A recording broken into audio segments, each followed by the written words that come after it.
आदाब नाज़रीन, मैं हूं वहीद जिलानी और ये प्रोग्राम है महकती सुबह, हमारा ब्रेकफास्ट शो। जैसे कि आपको मालूम है, हर सुबह हम एक ख़ास शख्सियत से आपकी मुलाकात कराते हैं और उनकी ज़िंदगी के बारे में जानते हैं, उनके कंट्रीब्यूशन पे बात करते हैं।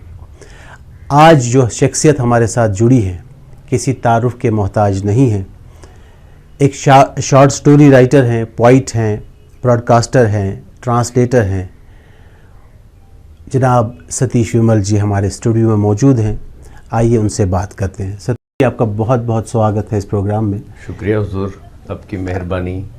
आपने सुबह सुबह हमें अपनी महफिल में शरीक किया, आपका बहुत बहुत शुक्रिया। ये हमारे लिए बाइस इज़्ज़त है, आपने टाइम निकाला और इस प्रोग्राम में हमसे बात करने के लिए यहाँ तशरीफ़ आवर हुए। सतीश जी, आप शुरुआत इस बात से करते हैं कि आपकी इब्तिदाई तालीम या पैदाइश वगैरह, जो एक इंसान की जो इब्तिदाई ज़िंदगी होती है, तो कहाँ से शुरुआत हुई आपकी ज़िंदगी की?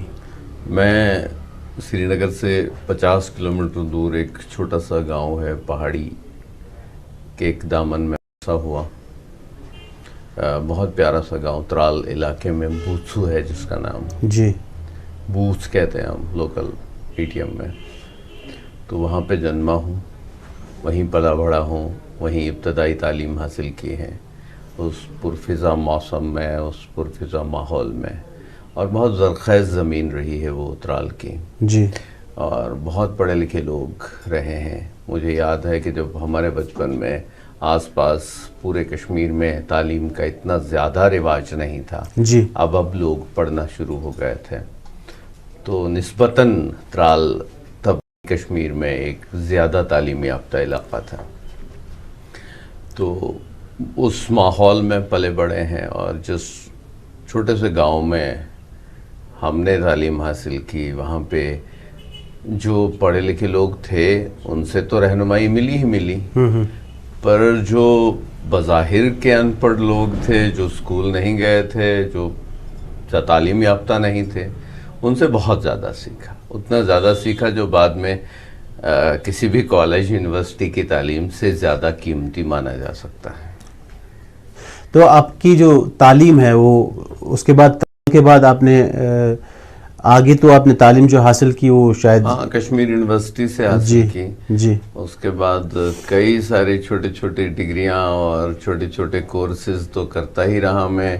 यूनिवर्सिटीज़, जो कश्मीर यूनिवर्सिटी है उसके कुछ कोर्सेज किए, उसके बाद इग्नो से किए, उसके बाद सिक्किम मणिपाल यूनिवर्सिटी से किए, उसके बाद बनारस हिंदू यूनिवर्सिटी से किया जी। तो कई सारी यूनिवर्सिटीज़ के साथ आप जुड़े रहे। हाँ, क्योंकि कुछ सीखने की तलब थी, तो उस तलब के साथ साथ हम चाहते थे, एक ज़माना होता है जब लगता है कि मेरे पास कुछ डिग्रियां होंगी, मेरे पास कुछ सर्टिफिकेट्स होंगी तो अच्छा लगता है, एक कॉन्फिडेंस आ जाता है।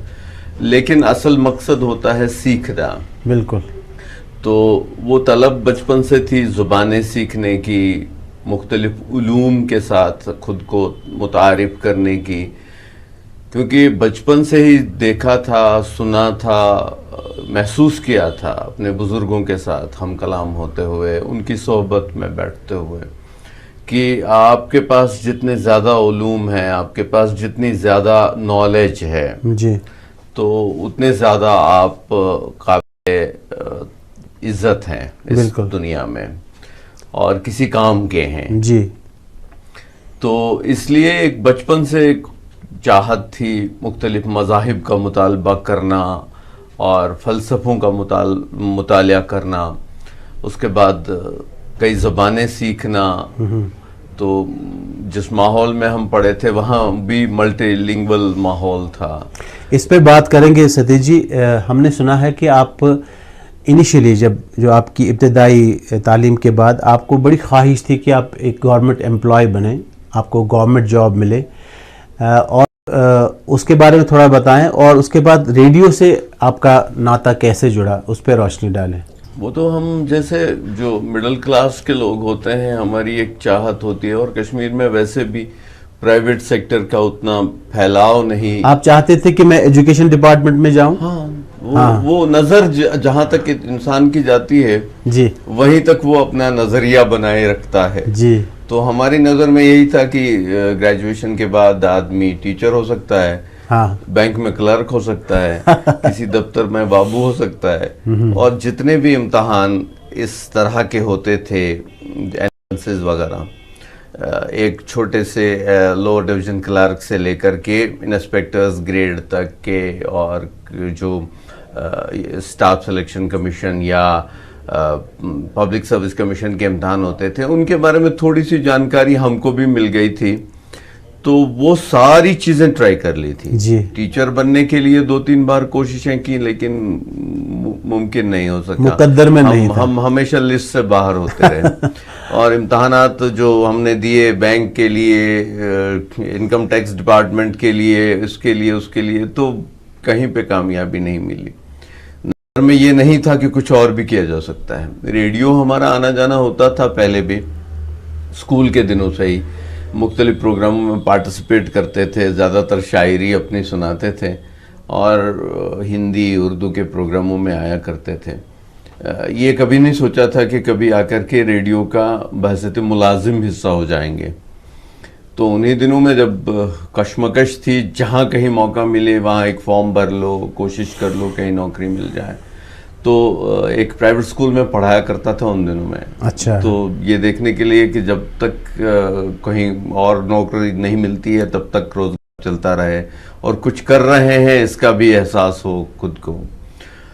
तो उसी दौरान रेडियो आए, किसी प्रोग्राम की रिकॉर्डिंग के सिलसिले में पता चला कि कुछ फॉर्म निकले हुए हैं, तो वो भर दिया हमने।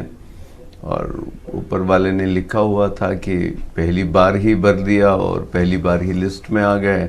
और कौन सी पोस्ट के लिए आपने अप्लाई किया था? Transmission executive. तो जिस कुर्सी पे ड्यूटी ऑफिसर बैठता है रेडियो में, आप बेहतर जानते हैं जी। तो पहले चेक मिलता था, रिकॉर्डिंग के फौरन बाद ड्यूटी ऑफिसर के पास चेक कलेक्ट करना होता था।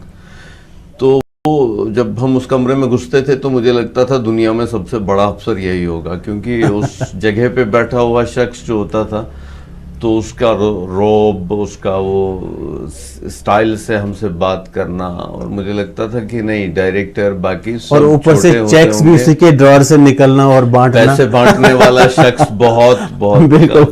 तो बिल्कुल बाद में जब मेरी अपॉइंटमेंट हो गई तो मुझे पहले लीड किया गया उसी कुर्सी तक कि यहाँ पे आपको बैठना है और ये काम करना है। तब तक मुझे नहीं मालूम था ट्रांसमिशन एग्जीक्यूटिव लगने के बाद क्या बनता है, कहाँ क्या काम करना होता है जी। क्योंकि तब तक रेडियो के साथ मेरी जो है वो फनी वाबस्तगी थी। मैं आता था, अपनी नज़्में सुनाता था, अपनी टॉक्स पेश करता था जी, लेकिन फिर रोजगार के साथ जुड़ गए तो ऊपर वाले की ये हिकमत है, बिल्कुल, उसको सलाम हमेशा हर सूरत। क्योंकि मुझे लगता है कि आज की जो ऊपर वाले ने एक आवाज से नवाजा, शायद वो इसीलिए था कि माइक्रोफोन पे आकर के अपने सुनने वालों से रूबरू हो जाऊं, उनकी कुछ खिदमत करूं अपने। तो ये किस साल आपकी अपॉइंटमेंट हो गई रेडियो? 93 में। 93 में जी। अच्छा सतीश जी, 93 में आपकी अपॉइंटमेंट हुई, लेकिन उससे पहले मैं आपसे जानना चाहूँगा कि आपको कब ये एहसास हुआ कि आपने एक शायर बसा है, और सतीश से आप सतीश विमल जो आपका तखल्लुस भी है, ये आपको कब मिला और किसने दिया है? मैं तो बहुत स्कूल के दिनों से ही तुकबंदी किया करता था जी, और हमारे वहाँ आसपास जो कल्चरल प्रोग्राम छोटे मोटे होते थे गांव में, छोटी छोटी वो कल्चरल मंडलियाँ हमने बनाई थी जी। जिस मोहल्ले में मैं रहता था कि उसमें बहुत इस तरह के हसास लोग थे जिनके पास कई तरह के टैलेंट थे। तो उन लोगों ने छोटे छोटे ग्रुप बनाए थे, हम प्ले करते थे, हम कल्चरल प्रोग्राम्स करते थे, देखने वाले भी वही मोहल्ले के लोग होते थे जी। तो स्टेज बने नहीं होते थे, हम किसी के बरामदे पे खड़े होकर के स्टेज बना लिया, परफॉर्म करते थे। इस तरह का।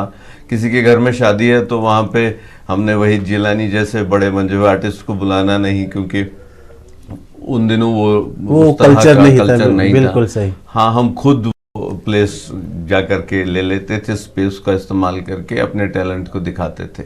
अच्छे गाने वाले थे, अच्छे बजाने वाले थे, अच्छे परफॉर्म डांसर्स थे, अच्छे थिएटर करने वाले लोग थे।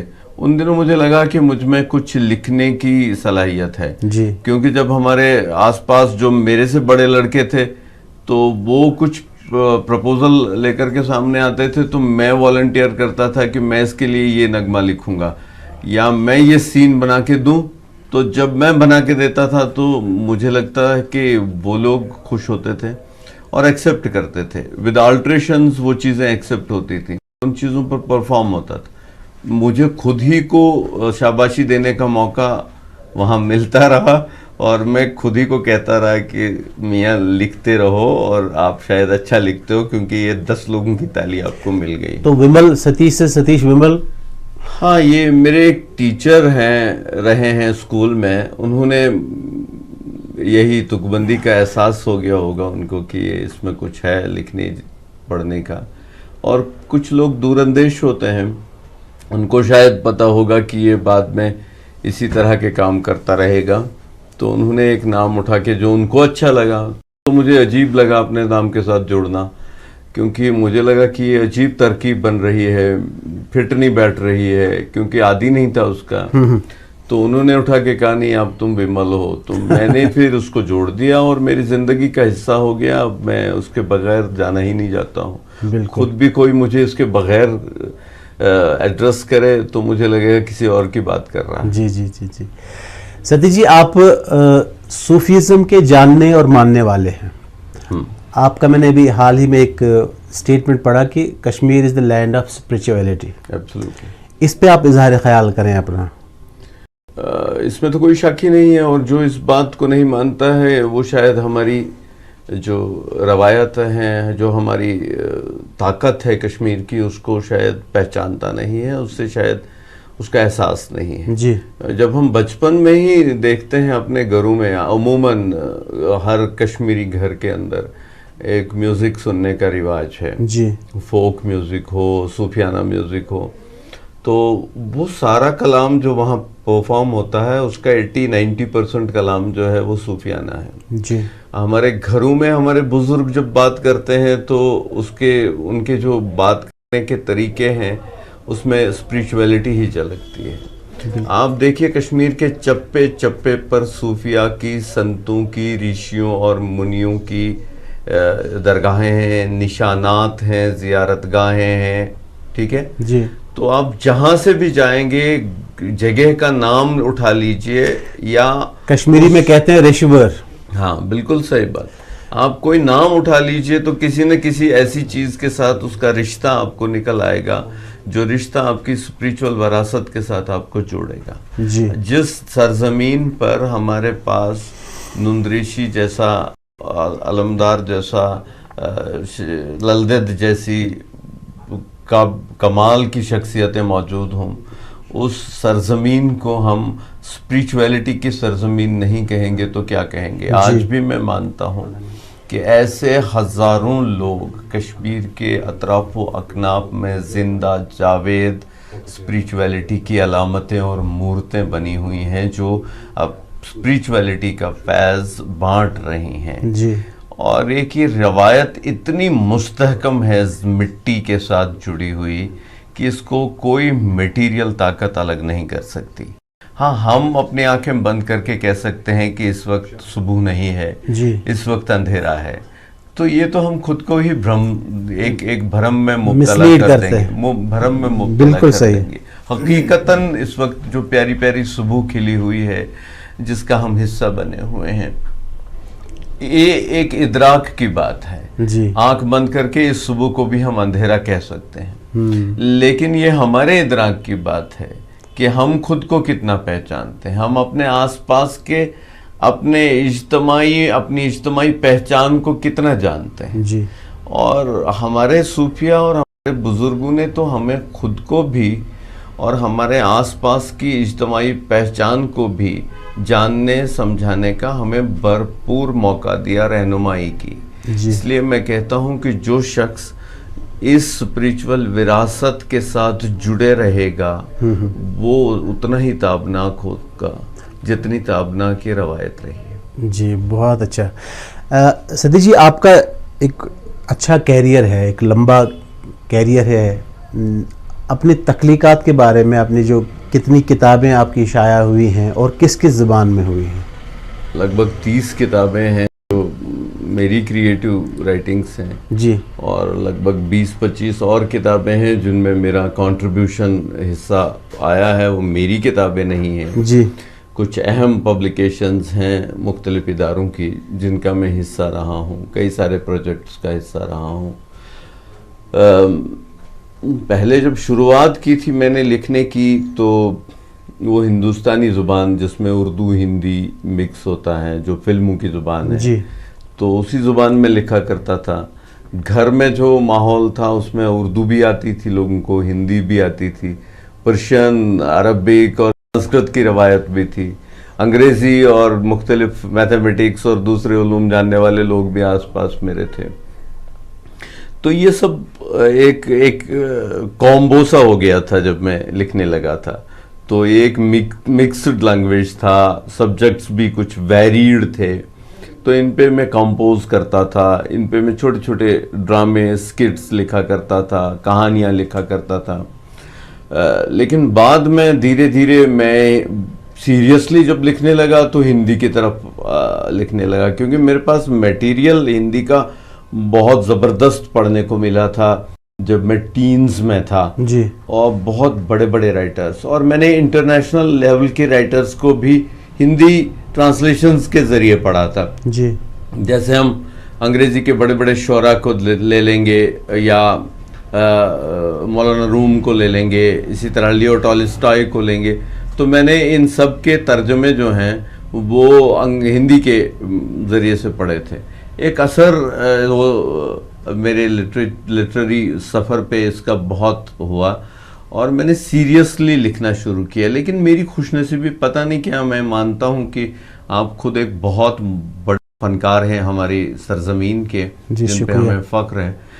तो मुझे एक बात का एहसास है वहीद साहब, वो ये कि एक ओरिजिनलिटी जो है वो ड्राइव करे आर्टिस्ट को दैन कि अपने आसपास लोग किस तरह परफॉर्म कर रहे हैं। जी। तो आप ज़्यादा कामयाब हो जाएंगे, आप अपनी पहचान भी आराम से बनाएंगे और आपका परफॉर्मेंस का असर भी देर पा होगा। जी। आप अपनी स्पेस बनाएंगे और साथ में आप एक इम्प्रेसिव आर्टिस्ट के रूप में उभरेंगे। बिल्कुल सही। आप दूसरों की तरह करेंगे तो शायद एक्सेप्टेबिलिटी में भी दिक्कत हो और फिर आप कंपेयर हो जाएंगे, जिसको आम जुबान में नकल कहते हैं। हाँ, आप कंपेयर हो जाएंगे कि ये उनकी तरह गाता है। बिल्कुल तो सही। वो तासुर भी जो है वो जीरोक्स कॉपी की तरह होता है, वो ओरिजिनल फील नहीं देता। मेरे साथ खुशनसीबी ये थी, जैसे आपकी गायकी को हम देख रहे हैं कि वो एक अलग असलूब की गायकी है, तो पता नहीं क्या, जब मैं शोरी तौर ये जानता नहीं था ये सब चीज़ें, ये होता क्या है, तो मैं जब लिखता था तो मेरे आसपास के लोग कहते थे कि आपका जो कहने का तरीका है वो कुछ अलग है, मुनफरिद है। तब मैं इस पे ज़्यादा जोर नहीं देता था। तब तो आदमी ताली देखता है कि मैंने कुछ लिखा, वाह वाह मिल गई, हाँ, तो आगे बढ़ो। जी। तो तब तो इतना ही देखता था। लेकिन आज जब मैं लौट के देखता हूँ अपने उन दिनों की पोएम्स को, उन दिनों की कहानियों को, उन दिनों की तख्लीकात को, तो अच्छा लगता है। मुझे लगता है कि शायद मैं उस वक्त भी मेरे अंदर जो ऊपर वाले ने सलाहियतें बख्शी थी, उनके लिए एक सिमत भी मुतय्यन कर दी थी कि यार ये आदमी अपने रास्ते पे चलेगा, भले ही वो रास्ता उबड़ खाबड़ हो, भले ही वो रास्ता कहीं बड़े मंजिल की तरफ ना ले जाता हो, लेकिन जहाँ भी ले जाएगा। और मैं मानता हूँ वहीद साहब, एक ख़ास बात यह है कि जो आर्टिस्ट मंजिल सोच करके परफॉर्म करे या अपने आर्टिस्टिक सफ़र पर निकले, वो बड़ा बदनसीब होता है। जो आर्टिस्ट सफ़र की लज्जतों और आनंद को एंजॉय करेगा, अपनी जिंदगी का मकसद मान ले, सही बात, वो शायद रास्ता भी निकाल देता है और कई मंजिलें भी तय कर लेता है। बहुत सही बात। और मैंने तो हमेशा उस रास्ते को सौंपा है खुद को, वो जैसा भी है जो सामने आ गया, और रास्ता वैसे अंदर से निकलता है। एक आर्टिस्ट का रास्ता कभी बाहर से बन के नहीं आता जी। और जो बाहर के रास्तों पर आर्टिस्ट निकलना शुरू कर दे तो वो शायद अपनी सलाहियतों के साथ बेइंसाफी करता है। सही बात। रास्ता वो अपने अंदर से निकाल के फेंक देता है बाहर, फिर उस पर खुद ट्रड होता है और फिर दूसरों को भी दावत देता है, चल मेरे कारवां में शामिल हो जा। और फिर आप देखते हैं वहीद साहब जैसा आर्टिस्ट जब ऐसा करता है तो कारवां बन ही जाता है। सही बात है, बहुत अच्छा लग रहा है, बहुत अच्छी बातें आपसे सीखने को मिल रही हैं सतीश जी। यहाँ एक ब्रेक का वक्त हुआ चाहता है, ब्रेक के बाद आपसे गुफ्तगू जारी रखेंगे। तो आइए नाजरीन, ब्रेक के बाद सतीश विमल जी से गुफ्तगू जारी रखेंगे।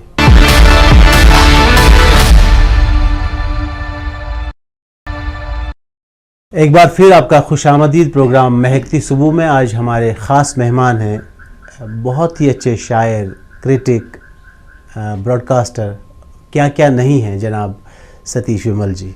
सतीश जी, हम ब्रेक से पहले जो आपकी तख्लीकात हैं, आपकी जो शायरी है, जो आपने लिखे हैं, जो शॉर्ट्स, उस पर बात हमने थोड़ी बहुत तो की। एक शायर, एक लिटरेरी पर्सनैलिटी, शख्सियत होने के नाते मैं आपसे ये पूछना चाहता हूँ कि इस दौर में, जो प्रेजेंट दौर हमारा है, इस दौर में जो हमारे लिखने वाले हैं, चाहे किसी भी सिन्फ में लिखते हैं, हिंदी में लिखते हैं, उर्दू में लिखते हैं, शायर हैं, नॉवेलिस्ट हैं, क्या ये जो हमारा लिटरेरी सिनेरियो है ये अभी महफूज है उनके हाथों में? और आप अगर ये उनका इसका तायीद करते हैं इसकी, तो चंद एक के नाम आप बता सकते हैं कि आप किन लिखने वालों से इस दौर के मुतासिर हैं? पहली बात ये कि आज के दौर का जो लिटरेचर है वो क्या है, कैसा है जी। ज़माना जो है ना, ये तालाब की तरह नहीं है, ये आबे रवां है, ये बहता रहता है जी। किसी दौर में, हर दौर के बड़ों को ये भ्रम होता है कि मेरा ज़माना अब नहीं रहा। बिल्कुल, ये हम हर कोई कहता रहता है, ये हर दौर की बात है। जब से तख्लीक़ आदम हुई है तब से लेके आज तक ये होता रहा है जी। पहले चेंजेस जो होती थी वो बहुत आहिस्ता आहिस्ता होती थी। 50-60 साल में समाज में कुछ ऐसे बदलाव आते थे जो एक नया समाज बना लेते थे। लेकिन आजकल रफ्तार बहुत तेज़ हो गई है बदलाव की जी। टेक्नोलॉजी ने दुनिया की जो बदलती हुई तस्वीर है उसको इतना तेज़ कर दिया है कि हर दूसरी सुबह जब हम उठते हैं तो पहले दिन की निस्बत एक नई दुनिया हमारे सामने खड़ी होती है। मौके भी नए, प्लेटफॉर्म्स भी नए, एक सोच भी नई। जी, इसी बात सही। तो जो आज से 30-40 साल पहले की दुनिया थी जिसमें हम पल बढ़ कर के बाहर आए थे घरों से, वो दुनिया और आज की दुनिया बहुत मुख्तलिफ है जी। मुझे याद है एक छोटी सी किताब हासिल करने के लिए हमें कितनी मेहनत करनी पड़ती थी। एक छोटी सी आर्टिस्टिक चीज़, एक छोटा सहारा सीखने का, उसको दरियाफ्त, उसको पाने के लिए, उसको उस तक रसाई हासिल करने के लिए हमें बहुत मेहनत करनी पड़ती थी जी। आज आपके हाथ में एक मोबाइल फ़ोन है जो आपकी 1000 चीज़ें हल कर देता है। बिल्कुल सही। आपने एक क्लिक कर दिया, आप पूरी दुनिया को देख पाते हैं। आप एक ग्लोबल शहरी हो गए हैं क्योंकि आपका कनेक्ट सारी दुनिया की जो आर्टिस्टिक आगही है उसके साथ है। आप एक अलग कोने में बैठे हुए, मराकबे में बैठे हुए आर्टिस्ट की तरह अब बिहेव नहीं कर सकते। सही बात है। ये वक्त का तकाजा है और हमारी नई पीढ़ी जिस तरह से खुद को हम आहंग किए हुए हैं मौजूदा ज़माने से, वहाँ मैं बड़े इत्मीनान से कह सकता हूँ कि वो हमसे 2 कदम आगे हैं जी। हर सूरत में, इल्मी तौर पर भी और अपनी सलाहियतों को एक सिमत देने की सूरत में भी जी। बहुत आगे हैं। इसलिए मुझे जो लिखा जा रहा है, जो फ़न सामने लाया जा रहा है, उसकी सलाहियतों पे मुझे कोई ये डाउट नहीं है जी। हाँ, एक चीज जरूर है जो मैं अपनी नई जनरेशन को कहना चाहूंगा। कुछ चीजें जो है, जैसे हम नमाज पढ़ेंगे, हम पूजा करेंगे जी, हमें ठहराव की जरूरत है। सही है। वहां हम मोबाइल स्क्रीन की तरह खुद को तेज तेज चला नहीं सकते। सही बात। वहां जरूरत नहीं है इसकी, हर चीज के अपने तकाजे होते हैं। वहाँ एक कनेक्ट की जरूरत, वहां एक कनेक्ट की जरूरत होती है। वहां आपको 2 मिनट ठहरना पड़ेगा। सही। अपनी सांस को अंदर लेकर के थोड़ी देर रोकना पड़ेगा। बाकी सारी चीजों से खुद को मुनक़ता करके थोड़ी देर खुद से मुलाकात करने का वक्त चाहिए होता है। तो आर्ट भी जो है इबादत की तरह थोड़ा ठहराव मांगता है, और ये ठहराव आपको रियाजत की तरफ ले जाएगा जो आपको पुख्ता करेगा। आप तेज तेज चल करके, आज आपने हाथ में सितार उठा लिया, दूसरे दिन आप वहीद जिलानी हो गए, ऐसा हो नहीं सकता, क्योंकि आपको एक प्रोसेस से होकर के गुजरना पड़ेगा। हम एक ईंट, पुख्ता ईंट घरों में की तामीर के लिए इस्तेमाल करते हैं, लेकिन जब वो बनती है कच्ची ईंट, उसके बाद उसको हमें भट्टी में डालना पड़ता है, आग की तपिश तपन में से गुजारना पड़ता है, एक मुद्दत के लिए उसको उस आग की तपिश में रखना पड़ता है। उसके बाद वो ईंट जब बाहर निकलती है तो बड़ी बड़ी इमारतों में तामीर होती है। सही है। तो ये एक छोटी सी चीज है, छोटी सी चीज है। ये हमारी नौजवान पीढ़ी के लिए ये बहुत बड़ी चीज नहीं है, सिर्फ एहसास की जरूरत है। उन्हें इस ठहराव, इस खुद के साथ के मराकबे के लिए वक्त निकालने की जरूरत का एहसास हो जाए तो हमसे 2 कदम आगे चले जाएंगे। बहुत अच्छी बात। बहुत सतीश जी, आप एक ब्रॉडकास्टर हैं, बहुत सेंसिटिव प्लेसेस पे आप काम किया है, चाहे वो रेडियो श्रीनगर हो या कोई और रेडियो स्टेशन हो। एक ब्रॉडकास्टर, एक प्रोग्रामर के नाते जिस दौर से आपने शुरू किया और आज का जो रेडियो का दौर है, आपको क्या फ़र्क मयार में लगता है रेडियो के? कोई फ़र्क आया है कि रेडियो का मयार वैसा का तैसा है? पहले जब हम रेडियो में थे तो तब ये हमारे पास प्लेटफॉर्म नहीं थे जी। हम जिस प्लेटफॉर्म पे इस वक्त बात कर रहे हैं, इस तरह के प्लेटफॉर्म भी नहीं थे। बिल्कुल सही। अब मोबाइल फ़ोन उठा लीजिए, आपके पास 1000 प्लेटफॉर्म इसी एक छोटे से बक्से में है जी, जो आपके हाथ में है, चंद उंगलियों की की गिरफ्त में जी। पहले जो था रेडियो और टेलीविज़न थे, और उसी हिसाब से जिम्मेदारियां भी होती हैं। सारी दुनिया के लिए आप एक मरकज़ हैं तो आपकी जिम्मेदारियां उसी हिसाब से तय होती हैं। और उसके बाद आपको मालूम है कि जो मैं कहता हूं उसके अलावा और किसी को सुनने की इनके पास चॉइस नहीं है जी। तो आप उसी तरह अपने प्लेटफॉर्म का इस्तेमाल करना शुरू कर देते हैं। लेकिन आज सूरत हाल दूसरी है। आज रेडियो दूसरे चैलेंजेस का मुकाबला करते हुए जिंदा है। पहले जब शाम को 9:30 बजे ड्रामा चलता था तो मुझे याद है कि एक कर्फ्यू का सा समा होता था, घरों में खाना उससे पहले खाओ या उसके बाद खाओ। इस दौरान कोई खाना नहीं खाता था घर में, कि कहीं ड्रामा का कोई डायलॉग हमसे छूट ना जाए। तो आज तो आप इस मोबाइल फ़ोन को निकाल दीजिए, आप जहाँ जिस मुल्क का, जिस जुबान का जो ड्रामा देखना सुनना है वो आप देख सुन सकते हैं जी। तो इस तरह के इंफॉर्मेशन टेक्नोलॉजी के बदलते हुए मंजरनामे में खुद को मौजूद रखने की जिम्मेदारी जो है, ये एक आसान सा चैलेंज नहीं है।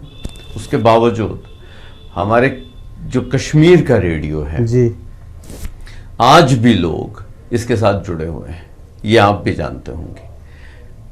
गांव देहात से लेकर के शहरों में बहुत कम है वैसे, लेकिन गांव देहात में छोटी छोटी लड़के लड़कियां जो नई जनरेशन के हैं, जिन्हें हम उम्मीद नहीं कर सकते हैं कि वो बैठे रहेंगे थोड़ी देर रेडियो रोकेंगे, क्योंकि उनके पास साधन दूसरे हैं, लेकिन रेडियो तब भी सुना जाता है। वो हमें तब पता चलता है जब हम कोई प्रोग्राम करते हैं और हमारे पास रिएक्शंस आती हैं। क्योंकि आज फ़ोन से इंस्टेंट आती हैं, एक मैसेज आता है, व्हाट्सएप आता है, हमारे यूट्यूब पे आता है, हमारे ट्विटर पे पैगाम आते हैं। और एक और ख़ास चीज़ रेडियो में हो गई, वो ये कि अब आप ट्रांजिस्टर खोलकर सुनने की मजबूरी नहीं है, अब आप घूमते घूमते सुन सकते हैं। आपके मोबाइल फ़ोन में ऐप्स हैं, कई सारे ऐप्स हैं, ऑल इंडिया रेडियो का ऐप भी है अपना, और कई सारे दूसरे प्राइवेट ऐप्स हैं जिनका भी हम हिस्सा हैं, उन्होंने भी रेडियो को इंक्लूड किया है।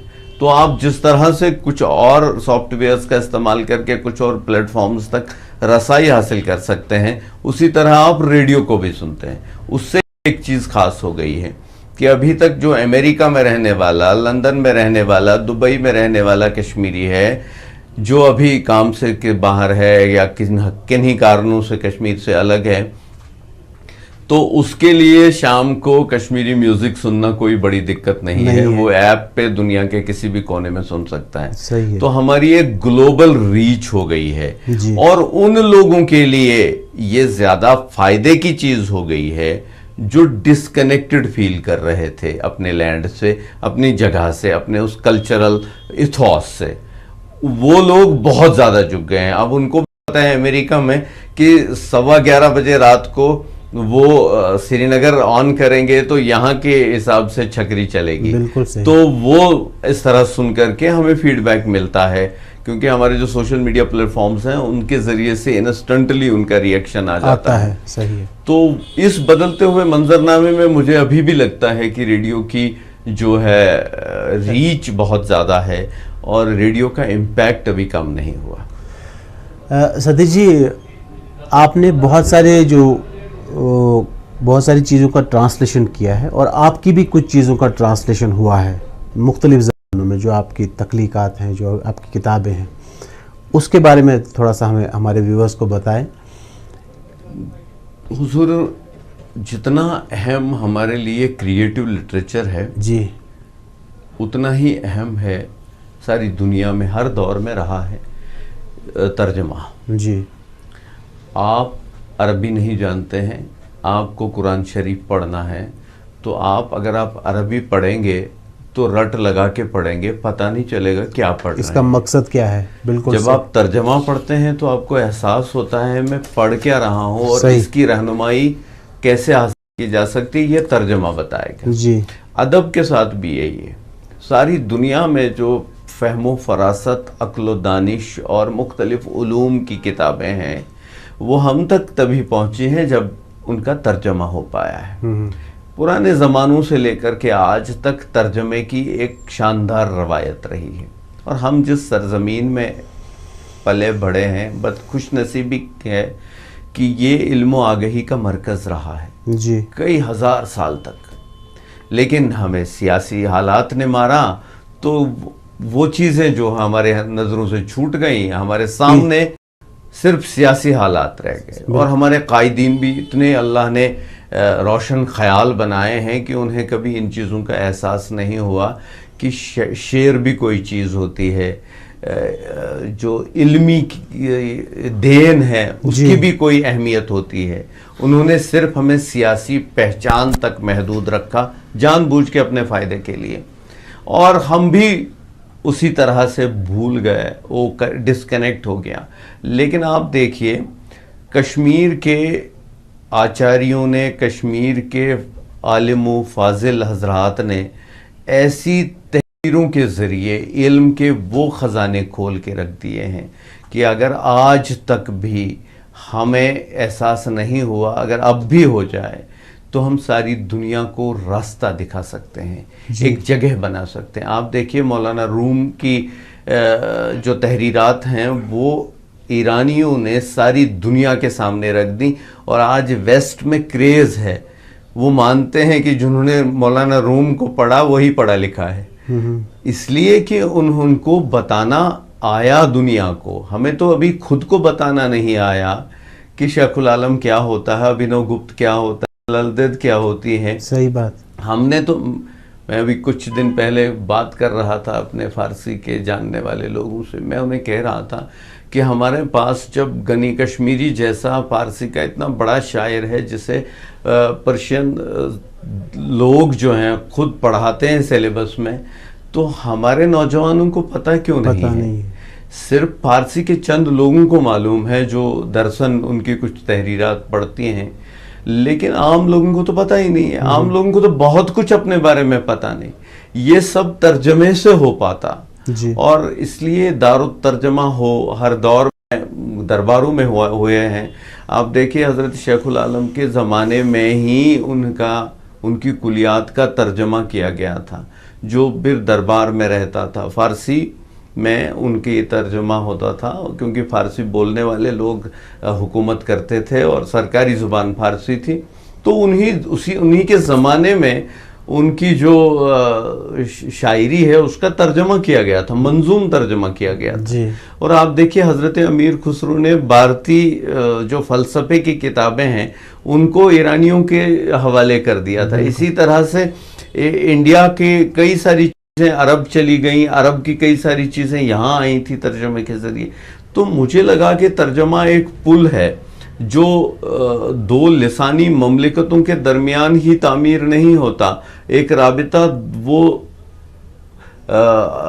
दो इंसानी तहजीबों के दरमियान का असल में होता है। जी जी। और आप जब तक कूजे में बंद रहेंगे, आपने गालिब को पढ़ा, इकबाल को पढ़ा, रसूल मीर को पढ़ा, अपने ललदेद को पढ़ा, तो आप खुद को जान गए। ऐसा नहीं है। सारी दुनिया में देखिए आप कितने फरासत है, इल्म है।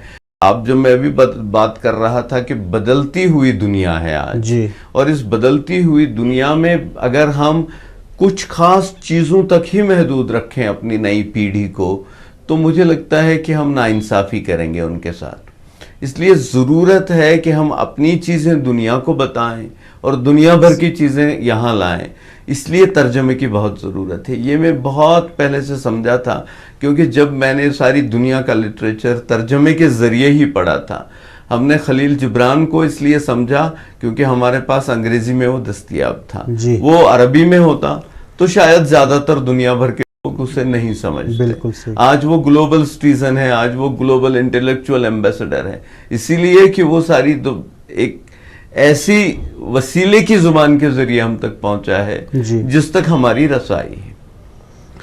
तो कई सारी चीज़ों को मैंने भी कोशिश की है कि जो आलमी सतह पर बेहतरीन तख्लीकात मुझे लगी, मेरी दानिस्त मेरे सामने आई, मुझे लगा कि ये मैं अपनी ज़ुबान को भी दे दूँ।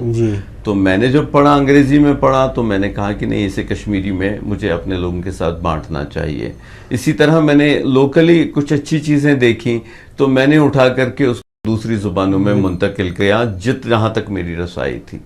और मेरी अपनी ज़ाती खुशनसीबी ये है कि मेरी तख्लीकात साथ साथ तर्जमा होती रहीं और मैं हिंदी में लिखता रहा, वो अंग्रेज़ी में ट्रांसलेट होता रहा, फ्रेंच में ट्रांसलेट हो रहा, जर्मनी में ट्रांसलेट हो और हिंदुस्तानी ज़ुबानों में ज़्यादातर ट्रांसलेट हुआ।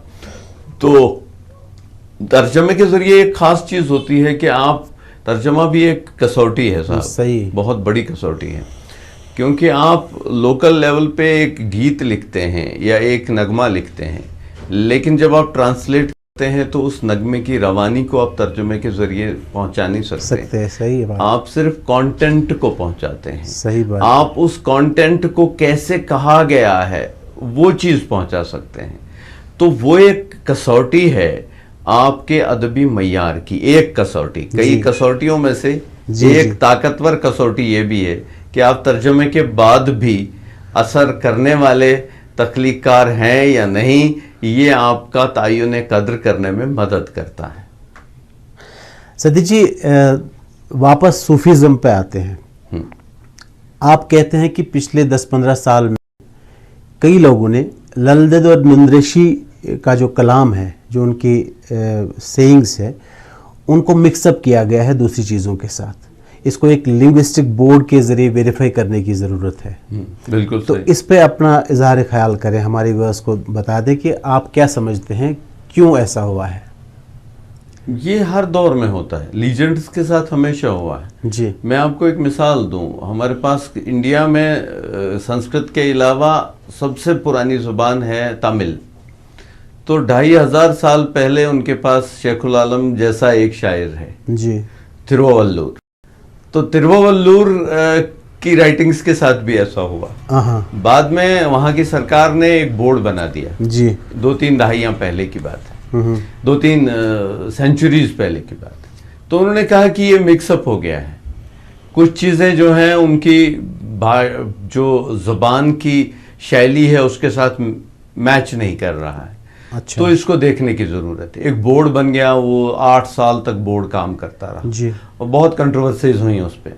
आखिर में वो इस नतीजे पे पहुंचे हैं कि नहीं, जो जैसा है वैसा रहने दीजिए जी, अगर कन्फ्यूजन्स हैं कहीं पे तो वो कन्फ्यूजन्स भी उसका हिस्सा है, क्योंकि आप इसमें से काट छांट करना शुरू कर देंगे तो हो सकता है कि आप कुछ अच्छी चीज़ें ही काट दें। सही क्योंकि हम एक डिस्कनेक्ट है समय का।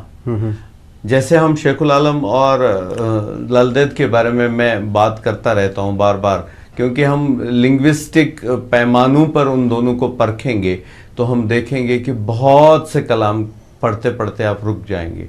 आप कहेंगे ये तो उस ज़माने का असलूब ही नहीं है ज़बान का, क्योंकि मैं आज जिस तरह से बात कर रहा हूँ वो ज़बान, वो कश्मीरी और ललदेद और ऋषि के ज़माने की कश्मीरी में आप देखिए खुद जब आप उनका कलाम पढ़ते हैं, ज़बान का फ़र्क है, बहुत ज़्यादा ज़बान का फ़र्क है। जो लिंग्विस्टिक मेकअप है ना जी, हर एक दौर का एक स्टाइल होता है, वो अलग होता है, बिल्कुल सही, हर दौर का जी। आप शेखुल आलम की एक पोइम उठा लीजिए, सुई वर में दितो दिवो, ठीक है जी, फिर आप उसकी शब्दावली को देख लीजिए, उसके वर्ड फ्रेमिंग को देख लीजिए, उसकी सेंटेंस फ्रेमिंग को देख लीजिए। मैं जिस तरह बात करता हूं उसी तरह बात कर सकता हूं, मैं आपकी तरह बात नहीं कर सकता, आप मेरी तरह, हम तो एक ही जमाने में रह रहे हैं ना, एक बात का जो ढंग है अलग अलग है। सही बात। अगर मैं शेखुल आलम साहब की या ललदेद की तहरीरों को लेता हूं तो मैं देखता हूं कि एक जगह पर उनके बात करने का तरीका एक है, दूसरी जगह पर दूसरा है, एक जगह पर शब्दों का चयन जो है, इंतखाब जो लफ्ज़ों का है वो एक तरीके का है, दूसरी जगह पर दूसरे तरीके का है, और ये दोनों तरीके आपस में एक ही ज़माने को कैटर नहीं कर सकते। इसके बीच में एक ज़मानों की खाई है। इसीलिए ये एक लिंग्विस्टिक के तौर पे कोई भी आदमी जो इन नुस्खों को देखता है कलाम के, तो वो ये कह सकता है, इत्मीनान के साथ कह सकता है कि भाई 12वीं सदी में ये ज़ुबान इस्तेमाल नहीं होती थी जो आज है। क्योंकि आप देखिए तो इसको वेरीफाई करने का कुछ काम शुरू हुआ है, कोई बोर्ड वगैरह? अभी तक कोई बोर्ड वगैरह नहीं हुआ है। ये आपकी एक राय थी? बिल्कुल कुछ नहीं हुआ, ये मेरी राय है। मैं कह रहा हूँ कि इस पे बोर्ड होना चाहिए। और सबसे बड़ी बात, यहाँ जो बोर्ड बनते हैं ना, शेखुल आलम चेयर ने भी कई साल पहले शेखुल आलम का मतन ठीक करने के लिए एक बोर्ड बनाया जी। उस बोर्ड में जो लोग थे उनको न फारसी आती है, न संस्कृत आती है, न वो लिंग्विस्टिक के माहिर हैं, लेकिन उन्होंने उस मतन पे काम कर दिया। देखिए जी, मैं म्यूजिक के किसी प्रोजेक्ट पे काम करूंगा तो मैं आपको इंक्लूड करूंगा ना। सही बात है, ठीक है ना। तो शायरी की किसी चीज पे बात होगी तो मैं खुद का नाम दे सकता हूँ। सही बात है, ठीक है ना। तो हम जो बोर्ड बनाएंगे ना उसमें मुख्तलिफ तरह के लोग चाहिए होंगे, बिल्कुल, जो जानने वाले उसमें लिंग्विस्टिक एक जान पहचान वाले 2-3 लोग चाहिए, उसमें संस्कृत नॉलेज चाहिए, उसमें उस जमाने के सियासी शऊर को समझने वाले लोग चाहिए, जो आर्ट हिस्टोरियंस होते हैं, आर्ट एप्रिशिएटर्स होते हैं, तब जा करके इस तरह का काम होता है। ये ऐसे नहीं है कि 5 प्रोफेसर आकर के बैठ गए और उन्होंने काम शुरू कर दिया और लिखना शुरू कर दिया शेखुल आलम पर। मैं शेखुल आलम की, अब हैरानी की बात, एक बात सुनिए, हमने शेखुल आलम और ललदेद पे हजारों मकाले लिखे हैं, हजारों, और उसमें बहुत सारे मकाले उन लोगों ने लिखे हैं जो इस सोच को ही नहीं मानते। अच्छा, जो इस स्पिरिचुअल सोच को ही नहीं मानते, वो कहते हैं ये क्या बकवास। ठीक है, तो फिर आप क्या लिख रहे हैं? तो इस तरह की दिक्कतें हुई हैं हमारे साथ, बहुत तो ये अगला जमाना जो है हमारी, मैं वही कह रहा हूं कि हमारी नई पीढ़ी जो है ना, वो बहुत ज्यादा सलाहियतों वाली पीढ़ी है। जो हमारे पास नौजवान है आसपास, हमारे बड़े बुजुर्ग जो हैं, हम जो सफ़े अव्वल के लोग, सफ़े दोम के लोग जिनको हम कहते हैं, तो उनके साथ एक दिक्कत आने वाली है अगले दिनों में। सतीश विमल के साथ, आपके साथ, बिल्कुल क्योंकि सही। हमें अप्रिशिएट करने वाले वो लोग हैं, वो बड़े सफाक लोग हैं, कोई लिहाज नहीं, वो इल्म की बुनियाद पे हमारा ये तज्जिया करने वाले लोग सही हैं। बात। हम बच सकते थे अभी तक, क्योंकि हमारे पास इल्म के लिमिटेड खजाने थे। मैंने एक किताब किसी लाइब्रेरी से पढ़ी और ये सोचा कि आम लोगों को इस किताब तक रसाई कैसे हासिल हो सके, ये तो मैंने उधर से लंदन से मंगवाई थी, लेकिन आज तो हर किसी के पास सारा इल्म दुनिया का ऑनलाइन तक रसाई है। बिल्कुल सही है। तो जो कल का अप्रिशिएटर होगा, कल का जो क्रिटिक होगा, कल का जो इवेल्युएटर होगा, वो बड़ा सफाक होगा, और ये तो बड़ी खुश आयंद बात है। मैं तो बहुत खुश हूं। मैं कहता हूं कि इसी तरह की सफाकी चाहिए होती है कि सफाई अभियान चलता है ना हर चीज में। बिल्कुल। थोड़ी देर हम कमरे में बैठे रहे, जी लिए, और फिर सुबह जरूरत पड़ती है सफाई की, तो सफाई की जरूरत पड़ती है, बुहारने की जरूरत पड़ती है, झाड़ने की, पोंछने की जरूरत पड़ती है, तो वो अगली पीढ़ी कर लेगी। सतीश भाई, यहाँ एक और ब्रेक का वक्त हुआ चलता है। ब्रेक के बाद आपसे गुफ्तगू जारी रखेंगे। तो नाजरीन, ब्रेक के बाद एक बार फिर सतीश जी से गुफ्तगू का सिलसिला जारी रखते हैं। वेलकम बैक नाजरीन, ये है प्रोग्राम महकती सुबह और आज हमारे ख़ास मेहमान हैं जनाब सतीश विमल जी। सतीश जी, बहुत ही कारआमद बातें आपसे हुई। एक आखिरी सवाल, क्योंकि हमारे पास कुछ मिनट बचे हैं। जो नया टैलेंट है, मैं लिखने की बात कर रहा हूँ, अपने लिटरेरी सर्कल की बात कर रहा हूँ, उनके लिए जो एक लिखने का ट्रेंड भी चेंज हुआ है। जो पहले ट्रेंड था, अब आज के तकाज़ों के साथ हमारे जो लिखने वाले हैं वो अपने आप को उसके साथ चलाने की कोशिश करते हैं। एक तो ये जो नया टैलेंट उभर रहा है, क्या आप मुतमईन हैं कि हमारे पास बहुत टैलेंट है इस फील्ड में, और अगर है तो उनके लिए आपका एडवाइस क्या होगा? उनको ये वाला ट्रेंड अपनाना ज़रूरी है कि जो पिछला जो हमारा ट्रेंड था, जो जिसको हम सुनहरी दौर भी कहते हैं, उसके तकाज़ों को भी मद्देनज़र रखते हुए आगे बढ़ने की ज़रूरत है। आपका उनके लिए मैसेज क्या रहेगा?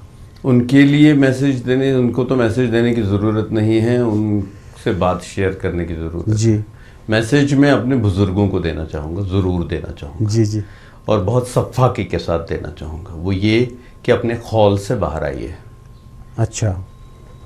आपने जो तारबंदी की है ना, उसको उस खोल दीजिए। तारबंदी के अंदर हमारे नौजवान को आने दीजिए। जी। आपका किला कोई नहीं ढहाने वाला। अगर आप मजबूत खड़े हैं तो आपका नौजवान हमारा जो है ना, वो आपको गले लगाने के लिए आया है। बिल्कुल सही। हमने तारबंदियाँ की हैं। मैं बड़ा आलिम हूँ और मैंने जो कहा है वही सच है। हमारे नौजवान सफोकेट फील कर रहे हैं। एक मुझे याद है अहमद फराज साहब का एक कॉल था कि एक किसी गुफ्तगू में उन्होंने कहा था मकालमा ख़त्म हो गया है। हमारे दरमियान भी मकालमा ख़त्म हो गया है।